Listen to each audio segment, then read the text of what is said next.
Coucou tout le monde, je reviens vers vous avec une vidéo pour parler un petit peu de la clairvoyance. J'ai mis du temps à faire cette vidéo. Ces derniers temps, j'ai pas été très présente parce qu'on m'a beaucoup fait travailler ça en fait. Pas que, mais beaucoup. J'avais vraiment quelque chose à régler avec mon rapport avec la clairvoyance. Donc si je dois reposer les bases, j'ai pas de don particulier. Ce que je fais et ce que j'expérimente, en vrai, tout le monde peut l'expérimenter. Et c'est d'ailleurs pour ça que je ressens le besoin de faire une vidéo, parce que il y a beaucoup de gens en fait qui ont des ressentis comme ça, de clairvoyance, qui s'expriment sous des formes très différentes. Donc, comme je l'ai déjà plus ou moins expliqué dans des vidéos précédentes, ma clairvoyance, quand je suis adolescente, elle s'exprime comme ça, avec des plus par un mélange entre de la clairconnaissance et de la clairvoyance. Il y avait des choses que je savais déjà, que je voyais déjà à l'avance. Un exemple parmi tant d'autres, j'ai 19 ans, je suis en cours avec un pote et ce pote-là, je le ressens. C'est un animateur, je le sais, il faut qu'il soit animateur. Sauf que quand je lui parle à l'époque, ça lui parle pas du tout, il est même pas envie, voilà. Je le revois des années après et il est quoi? Animateur. Voilà, c'est des petites choses comme ça. Ça s'exprime dans des petites choses comme ça, des choses que je sais à l'avance. Voilà, et comme je vous disais, bon bah voilà, je le freine pas, je le dis aux gens, je le dis pas aux gens. Pendant longtemps dans ma vie, j'ai pris le parti de le dire. Et puis, bah c'est comme tout, on perçoit les choses positives, on perçoit des choses négatives, même si j'aime pas forcément dire les choses comme ça. Et c'est pas toujours très évident à gérer. Et en l'occurrence, il y a un souvenir qui m'est revenu ces derniers temps de 2020. Une situation qui m'a beaucoup peinée parce que j'ai pas su comment la gérer en fait. Et voilà. Et je traîne sur un groupe Facebook qui parle plus ou moins de ressentis médiumniques aussi. Et je vois une photo. Je vois la photo d'un homme. Et sur sa photo, j'ai des ressentis. Il faut savoir que je travaille rarement avec des photos. C'est très rare, je peux le faire, mais je travaille rarement avec des photos. Et là, instinctivement et tout de suite, en fait, j'entends une petite fille qui pleure et qui demande à son père d'arrêter d'abuser d'elle. Et je ressens une tristesse, mais une tristesse, c'était énorme.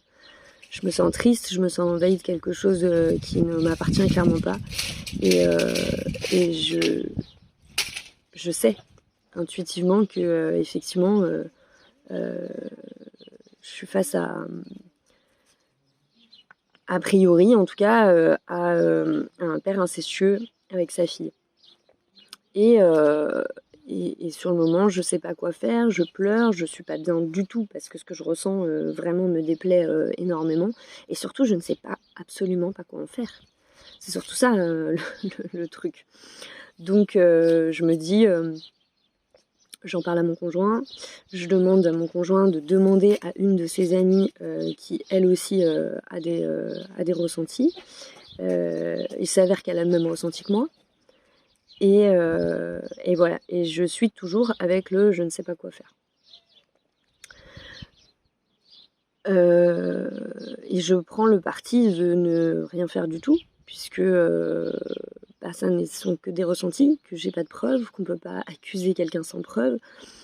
Et voilà. Et en fait, avec le recul, je suis un peu lâche, on va pas se mentir. En tout cas, c'est comme ça que je l'analyse avec le recul. Je suis un peu lâche parce que j'aurais peut-être pu essayer quand même de faire quelque chose. Et voilà, et je ne fais rien, je prie pour cette petite fille, pour qu'elle puisse trouver un échappatoire, une solution, qui est quelque chose qui fasse que cet enfant soit sauvé de là où elle est. Mais je reste avec beaucoup d'insatisfaction et de frustration. Et en fait, si je vous en parle de ça, c'est d'une part parce que quand on commence à faire de la clairvoyance, Enfin, quand en tout cas les capacités de clairvoyance se déclenchent à l'intérieur de nous, c'est des choses qu'on vit pas au début, mais qu'on peut être vite amené à vivre. Pas forcément une situation comme celle-là, mais des situations de ce type. Peut-être pressentir la mort des gens avant qu'elle arrive, pressentir des drames, pressentir voilà, des choses comme ça. Et clairement, c'est pas les situations les plus simples. Comme je vous le disais, ma clairvoyance, elle m'a amené à vivre du conflit avec des gens, parce qu'on avait l'impression que je me positionnais comme une madame je sais tout. Et en vrai, je peux totalement le comprendre, ce ressenti, si je m'extrais de moi-même. Mais je l'ai vécu avec beaucoup d'injustice parce que moi, je sais que je me place pas en tant que madame je sais tout. Il y a des tas de choses que j'aimerais vraiment, vraiment ne pas savoir. Et pourtant, ces informations, je les reçois. Elles sont pas forcément simples à recevoir. C'est pas forcément évident de savoir ce qu'on doit faire avec ou pas. Et ça crée des petits dilemmes de conscience. Donc encore une fois, est-ce qu'il y a des solutions précises pour ce genre de cas? J'ai envie de dire c'est au cas par cas. Et puis ça va vraiment être très dépendant des personnes au final qui ont ces ressentis-là. Il y a d'autres personnes que moi qui auraient peut-être tout de suite été quand même voir les gendarmes pour essayer de faire quelque chose. Donc on est tous très inégaux. Moi, comme c'est pas quelque chose que j'acceptais, en tout cas très facilement chez moi, à ce moment-là, je me dis c'est pas possible parce que si je vais voir la police, on va me prendre pour une folle. Et ce truc-là, d'être pris pour une folle, chez moi, il perdure longtemps. Et c'est pas forcément évident de s'en débarrasser. Alors qu'on est d'accord que tout ça, c'est de l'ordre de la fausse croyance, de tout ça. Donc la seule chose que je souhaite véritablement, aussi bien pour les gens qui ont ce type de capacité que pour tout le monde en fait, hein. J'espère vraiment qu'un jour, les choses s'ouvriront de manière à ce que tout ça soit relativement normal en fait, et qu'on n'ait plus cette sensation et cette peur de passer pour des fous ou des gens bizarres. Et voilà. Et pourquoi je voulais vous partager ça? Parce que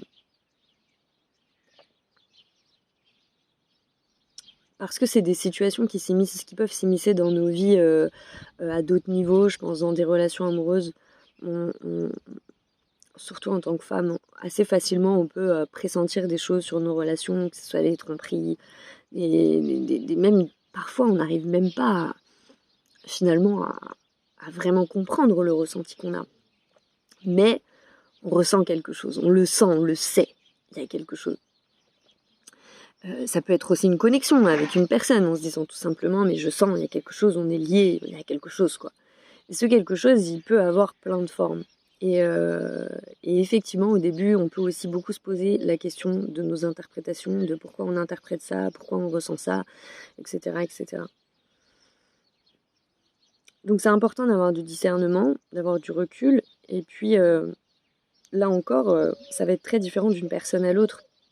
Moi, j'ai eu une histoire qui fait que ma mère avait, je pense, déjà beaucoup de ressentis, mais elle, c'est passé par le prisme de la folie, en fait. Donc moi, je suis marquée de cette blessure.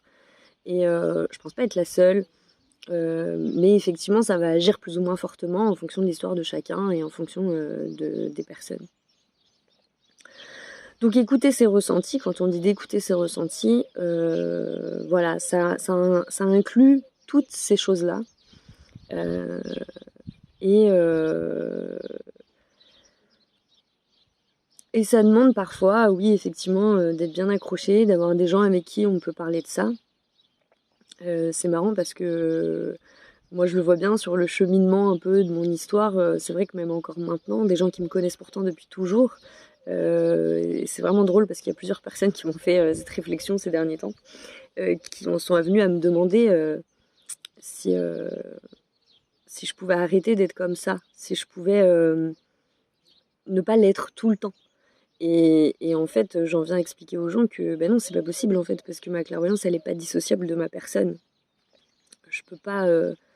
les ressentis, ils m'envahissent et je sais pas à quel moment ils vont m'envahir, pourquoi. Alors oui, il va y avoir des moments où je vais être plus fermée à ces ressentis, si je suis triste, si je suis si je suis pas forcément bien ou si il y a beaucoup d'agitation et qu'il y a un contexte particulier. Mais sinon, ils viennent et je sais pas pourquoi ni comment et je peux pas les contrôler en fait, tout simplement. Donc voilà, c'est vraiment un apprentissage au quotidien. Moi, je peux vous parler que de ce que je vis, hein, ça sera très différent d'une personne à l'autre. Et le but, c'est pas franchement de créer des règles générales parce que je suis pas certaine qu'on puisse en mettre en fait, tout simplement. Euh, le but, c'était d'une part de vous partager déjà mon expérience, mes compréhensions de ces derniers temps, notamment sur ce fait-là, ce fait que parfois on bloque certaines capacités et moi je les ai bloquées pendant longtemps. Parce qu'en fait, on a l'impression que c'est des mauvaises choses qui émanent de nous, que ça va blesser des gens, qu'on va être confronté à des ressentis pas agréables, à des choses qu'on n'a pas forcément envie d'exprimer, de vivre ou de partager. Et, et je crois que le message, c'est justement de se rappeler que c'est un apprentissage et qu'en fait, on ne peut pas vraiment se fermer à ces choses-là une fois qu'elles ont démarré, une fois qu'elles ont commencé. On ne peut pas vraiment s'enfermer complètement. En tout cas, ça revient toujours parce que c'est le chemin et puis parce que, soyons clairs, l'humanité, elle vivrait quand même beaucoup mieux si on était tous là-dessus sur le même pied d'égalité. En fait, parce qu'après, ça fait rentrer des guerres d'ego à la con, j'ai envie de dire. Donc déjà, la clairvoyance fait travailler l'ego, parce que savoir des choses à l'avance, ça donne du pouvoir, ça donne une certaine forme de pouvoir.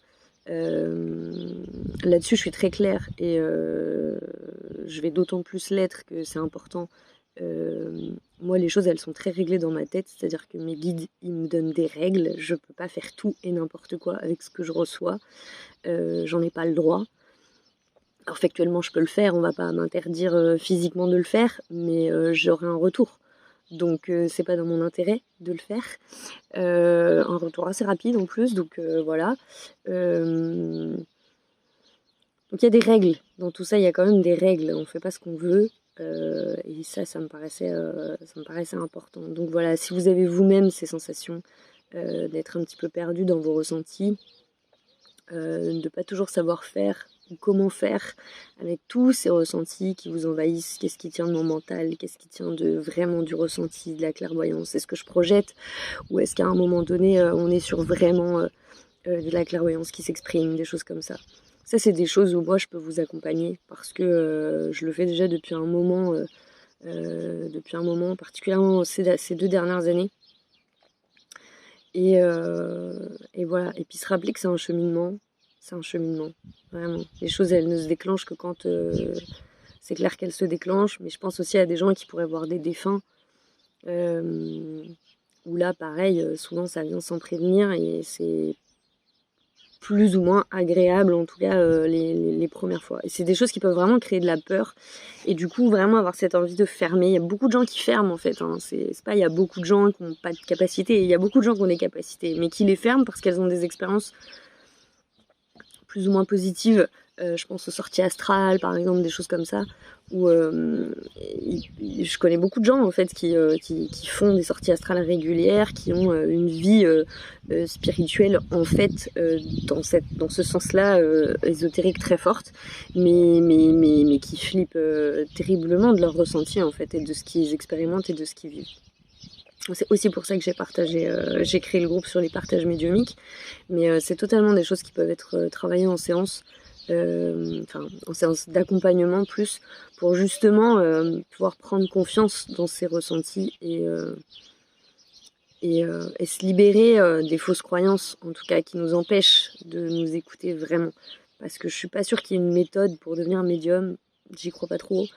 Mais par contre, il y a une vraie acceptation et un vrai lâcher prise sur ce qu'on ressent en fait. Voilà, tout simplement.